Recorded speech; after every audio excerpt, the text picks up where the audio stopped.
Good morning, and thank you for joining us on Underrated Underdogs. My name is Tina Tran. And my name is Bria Hart. And we will be your hosts as we discuss the jobs, workers, and smaller businesses that go unappreciated in our society.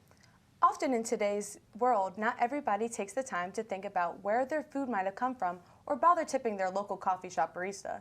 The workers that are responsible providing us with the little yet essential things aren't valued enough. Yes, that is true, Bria. I know I rarely think about where my dinner has come from. I just eat it without even considering it. But now that I think about it, someone on a farm had to harvest a lot of those ingredients. People nowadays aren't always fully aware or offer any appreciation to the people getting up at 6 in the morning or earlier to work a full day shift. Farmers and coffee shop baristas are only two of the millions of workers that work hard to provide for others. Many of these workers are taken for granted and deserve much more respect. No matter what a job a worker has, they are contributing to the world in some way, shape, or form. Therefore, they are essential and important to society. Yes, and that includes artists as well. Musicians, filmmakers, dancers, and even tattoo artists. We all listen to music, watch films, and for some of us daredevils, have gotten tattoos. We should appreciate the hard efforts that these artists put into their work and contribute to the world. In this segment, we asked students at Rowan University to give us their opinions on the local farmers and musicians in the area. Let's take a trip to the field and see what they've had to say. Hi, I'm Bria Hart, and I'm at Rowan Boulevard asking people food for thought questions and do they listen locally? What did you have for dinner last night? A hamburger. Ooh. Last night, mac and cheese and chips.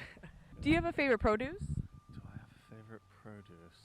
I like Caesar salad, so I guess. I do also like Caesar salad. Yeah, Produce, I like to go for mixed greens. It's like best of like every world. Have you ever been to a local farm? yes. No, I have not. I've just been like cooped up in my room, just like painting. That is very real. Do you prefer getting your produce from there, or do you like going to a grocery store? I prefer the local farms for the quality. I prefer the grocery store for the ease. Have you been to one recently? No. Any final words? This is really good coffee. What kind of music do you like to listen to? I really listen to all genres, so. You know, I sometimes like metal, math rock, just a lot of like any subset of rock, so indie, kind of like punk, that type of thing. Do you listen to any local music? I don't know. I mean, I'm open to really whatever. So yeah, I'm hoping to actually see a show. One of my buddies, he's part of a band called Luna. They're local here at Rowan, so I want to go to one of his shows. Would you ever consider listening to some local music? I would, yeah. Oh, that's cool. And what's their band name again? Luna. Luna. Oh, thank you so much. No problem. I appreciate you stopping and talking to us. Yeah. Thank you. Anything else you'd like to say? No. Well, that's all the time we have. Well, thank you for tuning in for Food for Thought and Sound of Mind, asking people about local farms and local music. I'm Bria, signing off. Farmers are essential to society, yet there may be a general lack of understanding from the general public when it comes to what being a farmer means and why they're so important to the world. It's a shame how many people are not aware that almost all the food we eat is coming from farmers who grow their own crops and sell the products to markets, even here in the Garden State. Similar to other jobs that many people look past, the work done by farmers is needed and has a huge impact on the world. Not only do they make our Sunday brunches taste better by providing us with eggs and bacon, but farmers also strengthen our economy and protect wildlife. I don't know about you, but I really don't want to imagine a world without burgers and French fries. I completely agree with you that one. Recently, we've taken a trip to Hill Creek Farms located in Mullica Hill, New Jersey, to pay a visit to our local farms and have the opportunity to connect with a local produce operation. Let's see how business is for this local farmers market.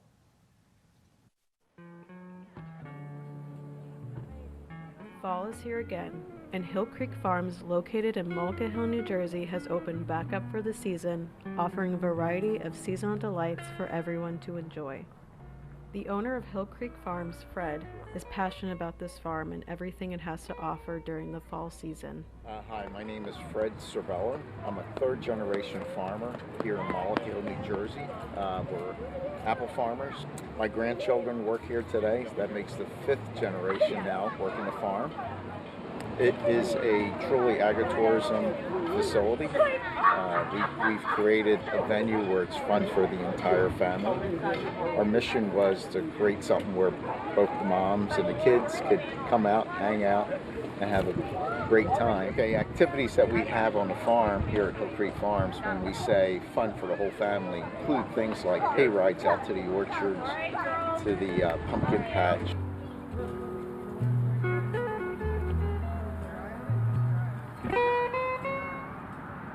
Every worker there makes sure you have the best experience possible. After being dropped off on your hayride, you're given a description of all the apples the farm has to offer. The blue is our Fuji, and then we have the black, which is our Red Delicious. So you go out there and pick what you need, and we'll see you when you get back.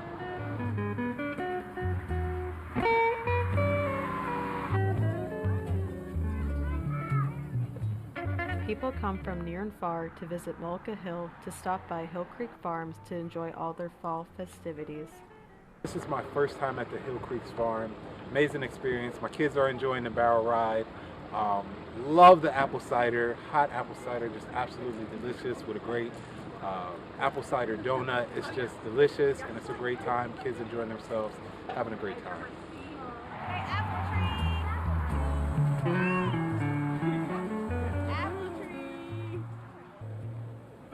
The farm offers a variety of things for both adults and children to enjoy.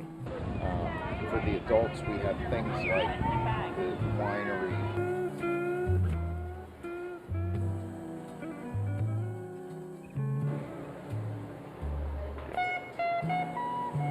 We have the coffee loft.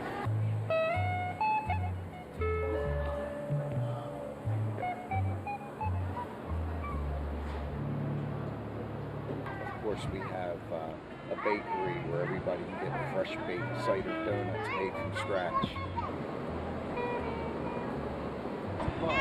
For the children, we have the playgrounds, barrel trains, we have moon bounces, we have live music, we have live animals, live goats for the kids to feed and pet and touch. And again, you know, the whole farm, the concept behind the farm was fun for the entire family.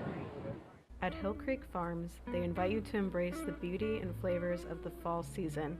Come join Hill Creek Farms for a day of family fun, delicious treats, and unforgettable moments. Experience the magic of autumn at Hill Creek Farms.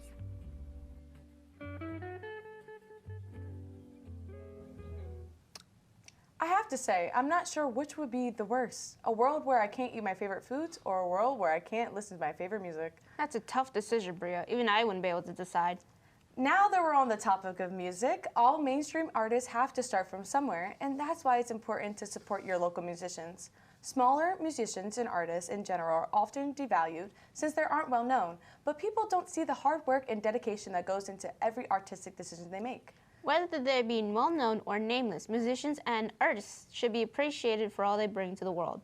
They work hard to create art that can bring communities of all different kinds of people together. In this next segment, we sat down with the local musician and band member RJ Hill. Let's watch as he walks us through his passion for creating music.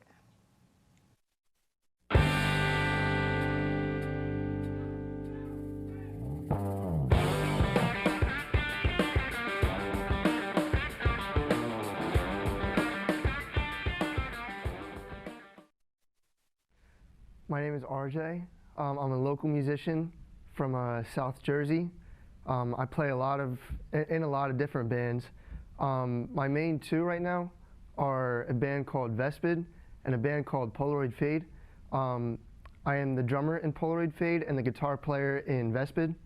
Some of my first experiences with music was when my Aunt Gwen got me Guitar Hero at my old house. I was maybe about 8 or so, I think. And ever since I got that, I was playing that so much to the point where I can get to like expert level and just run through all the songs. And then that was at my old house. Eventually I moved to a new house, and my parents for Christmas one year got me Rock Band. That's where I learned to play the drums. So playing that, I I was able to get good at the drum part of that. So I would call my parents down stairs, because that's where Rock Band was. I would call them downstairs to play them a song or two, and they saw that I was really good at it.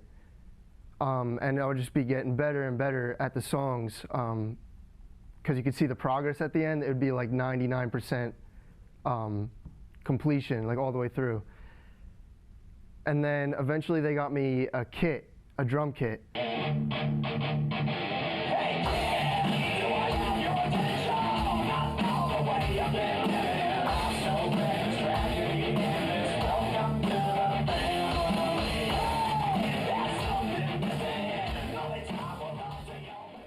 And then ever since then, I've been playing in bands, recording stuff for other musicians, recording stuff for, like in the studio.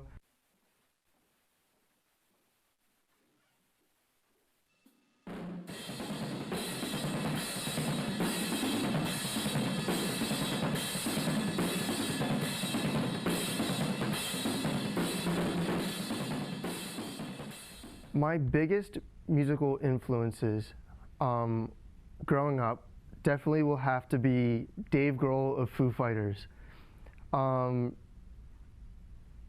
He is definitely one of those people that play everything, and I would like to say that I see myself in him a little bit, because he started growing up, or he grew up in like a punk band and is like very into punk stuff, which is what I'm into as well.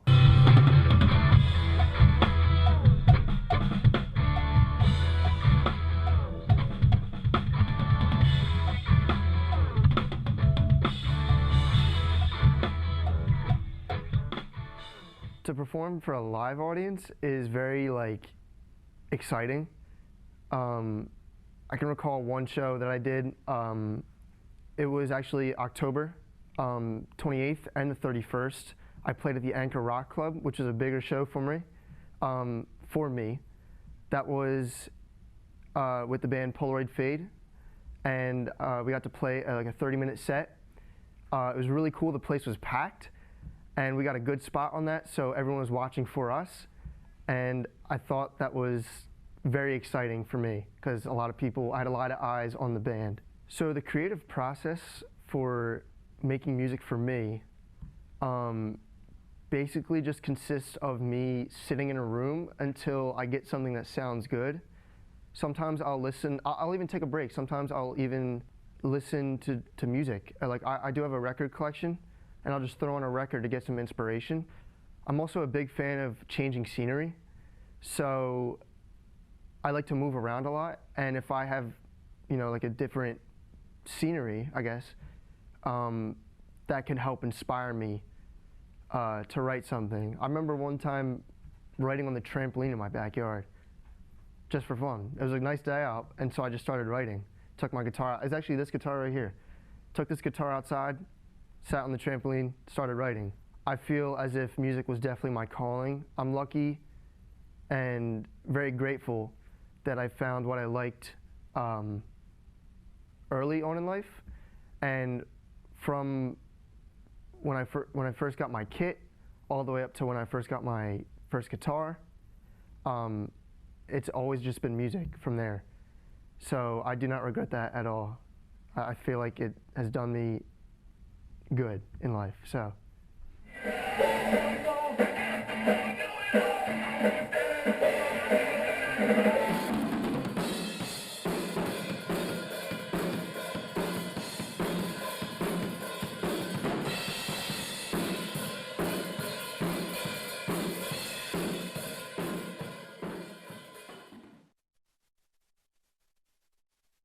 Bria Hart back on Rowan Boulevard asking the coffee brewing questions.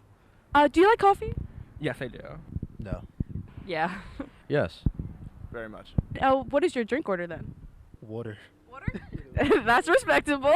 Normally it's like whatever is seasonal, or it's like really sweet. So like right now I'm really ordering like the peppermint mochas, but during like the summer and fall I'm ordering like normal, like sweet, like French vanilla caramels, you know what I mean? Normally I get an iced vanilla latte, which really good. I get it with regular milk. I know that's problematic, but listen, sometimes regular milk is good. Yeah. I just take the normal original order. Just like black coffee, sugar. Do you have a favorite local barista? Not really, if I'm honest. I Totally fine. I stick to like Dunkin', if I'm honest with you. In Atlantic County, it's called Baristas in Linwood. Really good. Have to check it out. Just go to Starbucks. I'm not even gonna lie, I just go to Holly Dining. Do you tip your barista? Yes, of course. Of course. Yeah. When I go to the like coffee shops, I go. Oh, I always tip. I feel like it's so important to tip. Cause I work as like a sandwich maker, so I know that like tip is like what you're like guaranteed to get at the end of the night, and it's always great to get some. Have you ever been to a cafe? Like a coffee shop? I was at the one, it's on High Street. The High Ground? High Ground. High Ground? Yeah, I was just there. It was cool. But I didn't get coffee though. I got hot chocolate. And did you tip? No. How often do you drink coffee? Probably like once a day. Here I also like Crescent Moon and Mullica Hill. I really like that. I haven't heard of that one yet. That one's really good. The city of Glassboro has received a new tasty addition to its bustling streets. Located on the corner of West High Street, High Grounds Coffee Roasters is offering an immersive coffee shop experience for all coffee lovers. At the beginning of September, High Grounds Coffee Roasters opened its doors to start serving customers. Hundreds of coffee fanatics come into the shop on a daily basis, revering in the organic experience that High Grounds offers them. Rowan University psychology junior Raina Fushi is one of them. I've been coming here a lot. I just transferred here and it's really close to my dorm, so I just come here and do my homework. It's really cute in here. It's like very like homey. The coffee is really good and fresh here. I like it a lot. You might be wondering what makes the coffee here at High Grounds so special. Quality in the roast is the #1 secret according to General Manager Jennifer. Our parent company is Death of the Fox Brewing Company in Clarksboro, and the owner wanted to, bring great coffee to Glassboro and the Rowan community. Using the highest grade coffee from all over the world, each cup of coffee is roasted directly on site in small 10-pound batches. You can even watch it roast during your visits. Maximum freshness is priority here at High Grounds, and the difference of freshness is prominent in each cup of coffee. And if plain coffee isn't your cup of tea, choose from various specialty lattes, fun flights, and cocktails from their extensive non-alcoholic bar. So we serve coffee all day, we do mocktails, kombucha, non-alcoholic beer, and we roast on premise. And just some light fare food like fresh pastries, bagels, breakfast sandwiches. You can't stop in for coffee without taking a look at their extensive food menu, which features various delicious pastries and small bites. Enjoy breakfast, lunch, dinner, and even dessert made fresh to order any time of the day. There you are. Enjoy. Although their coffee and menu items are astoundingly delicious, that's not the only thing they have to offer. The cozy and rustic atmosphere of the coffee shop makes it the perfect place to spend your fall mornings, afternoons, or evenings. So it's a, great meeting place, great hangout place, just get some work done, cool vibe. We do live music. We're starting to do events in the evenings to try to drum up nighttime business. So we're doing some live music on the weekends. We're doing open mic night on Tuesdays, and we're actually trying to get a Rowan student to do like DJ karaoke for us one night too. Whether you've come to get work done, plan to meet up with a friend, or just want to relax in a public setting, the lounge can cater to your needs. High Grounds does a perfect job at granting customers the ultimate immersive coffee shop experience. With freshly roasted high-grade coffee, various menu items, and its cozy atmosphere, you wouldn't want to miss stopping in on your next visit to Glassboro, New Jersey. Taste the difference in freshness at High Grounds Coffee Roasters.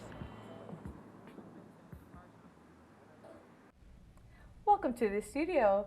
Welcome, Gina. How are you today? I'm great. How are you? I'm good. So tell us who you are. I am a marketing student at Rowan. I also work at Saxby's and at High Grounds as a barista. Tell us about your job working at Saxby's. I love my job. I love being able to interact with guests and being able to make their favorite drink to get them motivated and ready for their day. What made you think to work as a barista? Well, I really love coffee.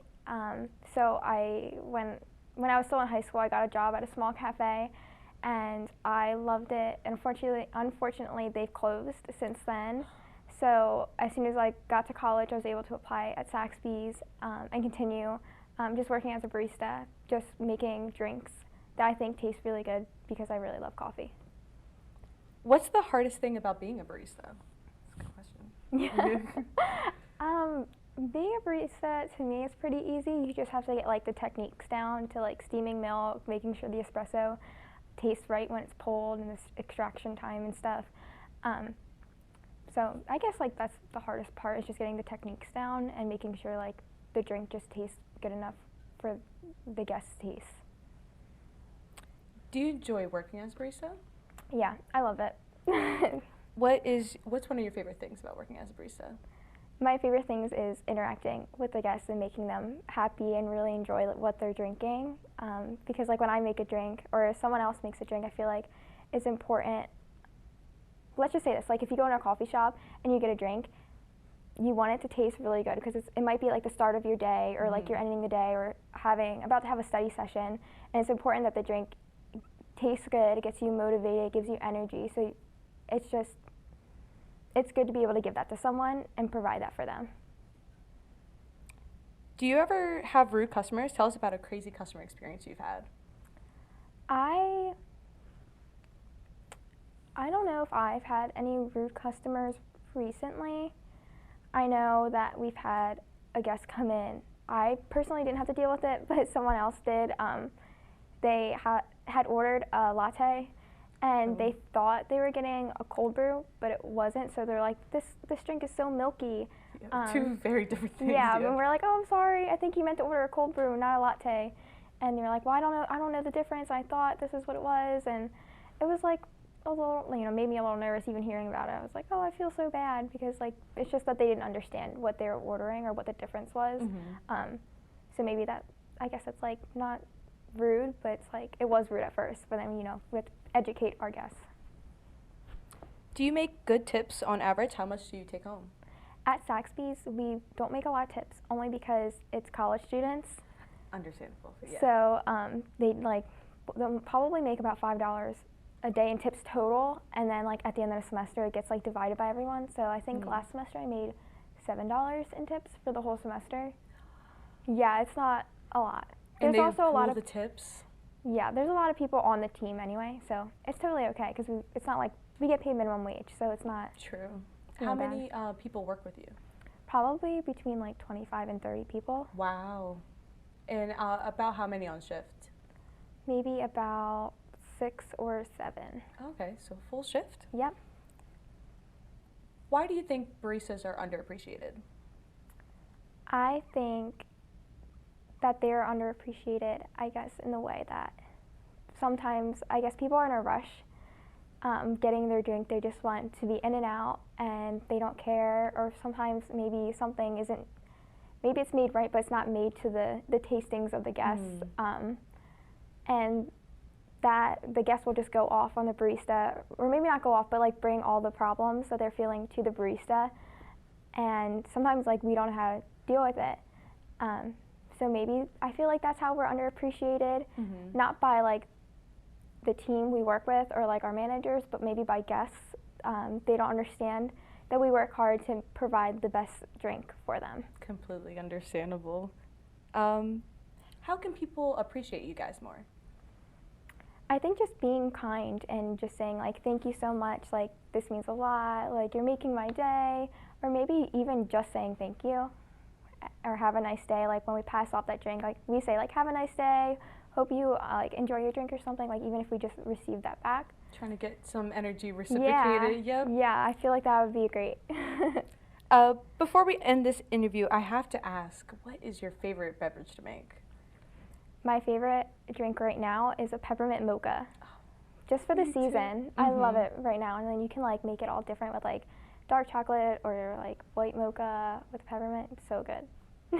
Well, thank you for coming in today. Yeah, we appreciate it. Do you have any final words? Become a barista. Well, that's all the time we have. Thank you again. Yeah, thank you so much.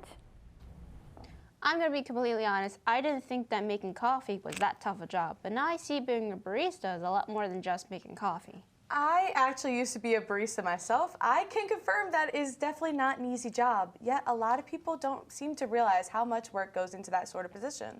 Unfortunately, it's everyday jobs like these that go undervalued. Let's hear from our two members of our crew, Karim Gali and Matthew Taylor, as they present a public service announcement about the importance of appreciation of our workers. Hi, I'm Kareem. And I'm Matt. When you think of a job an underdog would have, what is the first thing that comes to your mind?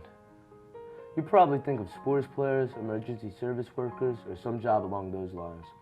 Those jobs are great and do great things, but they do not capture the true essence of society's underdogs.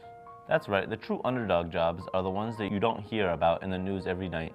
They're the jobs that affect your lives every single day, and you probably would never think to thank them for their services. The people you see when you get your favorite handcrafted drinks, the artists who perform or create right by where you bought that drink. Not to mention the jobs needed to grow some of your favorite ingredients for your favorite drink. You may not think it at first, but all of these jobs are essential and deserve as much thanks as your local firefighter. These people are still workers who put their lives on the line every single day to make sure your life is easier. Imagine we lived in a time where you still needed to make your own fancy coffees or create music for yourself just to be able to hear a tune. Nowadays, we can go to our local business and directly support the community and your local underdogs. Throughout this program, we have highlighted only some of these incredible underdog jobs when there are lives of other jobs just like it out there in our world. So, next time, whenever you see any underdog making your coffee, harvesting crops, or playing a song that you can't help but tap your foot to, make sure to thank them for their hard work and dedication. I promise you will not regret it. Making these hard workers feel the respect and appreciation they deserve will help them keep going, and hopefully someday they can pursue their dreams without worry. Many people in today's world started off as one of those underdogs. At one point, even I did. At the end of the day, these workers need to know how much we truly appreciate them for their hard work and dedication to keep society flowing. We hope that we were able to inform you on the true underdogs of our everyday lives. Remember to thank them for their services to society. I'm Kareem. And I'm Matt. And thank you for watching this very important PSA. See you next time.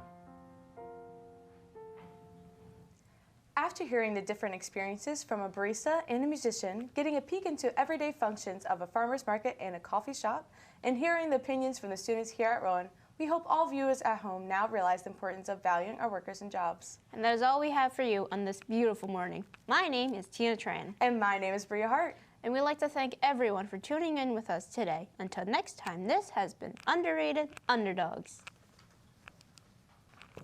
We wave at the same hand.